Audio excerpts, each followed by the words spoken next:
BBC news আন্তর্জাতিক সংবাদে আপনাকে স্বাগতম। শুরুতেই সংবাদ শিরোনাম, এরপর বিস্তারিত। কুয়েতের তেল ও পানি শোধনাগারে হামলা চালাল ইরান।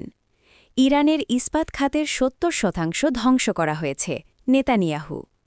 চাইলে খুব সহজেই হরমুজ প্রণালী চালু করতে পারি, ট্রাম্প। ইরানের এখনই বিজয় ঘোষণা করে যুদ্ধ শেষ করা উচিত, জাভেদ জারিফ। এতক্ষণ শুনছিলেন সংবাদ শিরোনাম, এখন বিস্তারিত।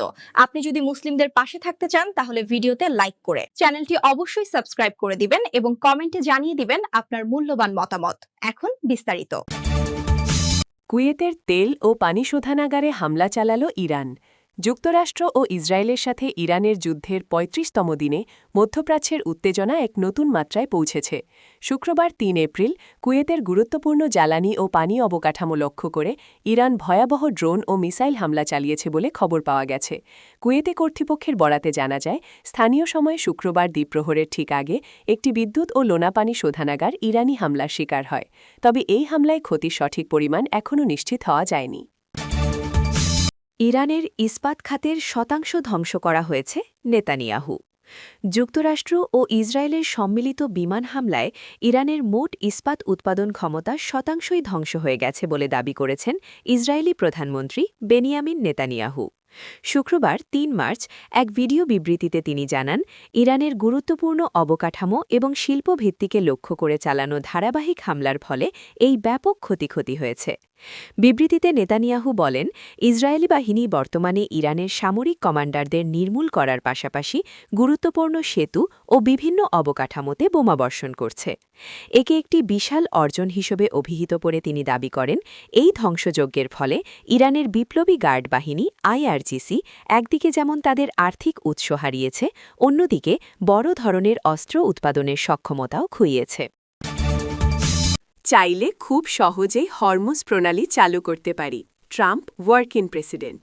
ডোনাল্ড ট্রাম্প এক চাঞ্চল্যকর বার্তায় দাবি করেছেন, যুক্তরাষ্ট্র খুব সহজেই হরমুজ প্রণালীর অচলাবস্থা নিরসন করতে সক্ষম।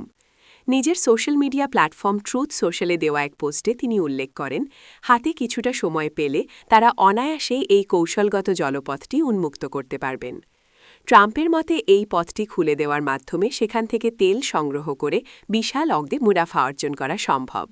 মার্কিন প্রেসিডেন্ট তার পোস্টে আরও যোগ করেন, হরমুজ প্রণালী উন্মুক্ত করা গেলে তা পুরো বিশ্বের জন্য তেলের একটি বিশাল উৎস বা গাসসার হিসেবে কাজ করবে।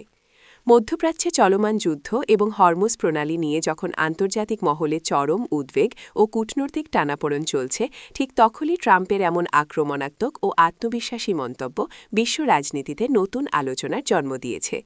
মূলত ইরানের অবরোধের মুখে বিশ্ববাজারে জ্বালানি তেলের যে সংকট তৈরি হয়েছে, সেটিকে একটি বড় ব্যবসায়িক ও কৌশলগত সুযোগ হিসেবে দেখছেন বলে তার এই বক্তব্য থেকে প্রতীয়মান হয়। ইরানেরই এখনই বিজয় ঘোষণা করে যুদ্ধ শেষ করা উচিত, জাভেদ জারিফ। ইরানের সাবেক পররাষ্ট্রমন্ত্রী মোহাম্মদ জাভেদ জারিফ তার দেশকে বিজয় ঘোষণা করে চলমান যুদ্ধের ইতি টানার আহ্বান জানিয়েছেন। তিনি বলেছেন, এমন একটি সমঝোতায় পৌঁছানো উচিত যা বর্তমান সংঘাতের অবসান ঘটাবে এবং ভবিষ্যতে নতুন সংঘাতের ঝুঁকিও কমাবে। যুক্তরাষ্ট্রভিত্তিক সাময়িকী ফরেন অ্যাফেয়ার্সে প্রকাশিত এক নিবন্ধে জারিফ ইরান, যুক্তরাষ্ট্র ও ইসরায়েলের মধ্যকার চলমান উত্তেজনা নিরসনে একটি রূপরেখা তুলে ধরেন। দীর্ঘদিন ধরে ইরানের পারমাণবিক কর্মসূচি নিয়ে যুক্তরাষ্ট্রসহ বিভিন্ন দেশের সঙ্গে আলোচনার মুখ্য ব্যক্তি ছিলেন তিনি। ইরান কৌশলগত গুরুত্বপূর্ণ জলপথ হরমুজ প্রণালী পুনরায় খুলে দেওয়ার প্রস্তাব দিতে পারে। এর বিনিময়ে নিজ দেশের পারমাণবিক কর্মসূচিতে সীমাবদ্ধতা আরোপ এবং সব ধরনের নিষেধাজ্ঞা প্রত্যাহারের দাবি জানানো যেতে পারে, যা আগে ওয়াশিংটন প্রত্যাখ্যান করলেও বর্তমান পরিস্থিতিতে নতুনভাবে বিবেচিত হতে পারে।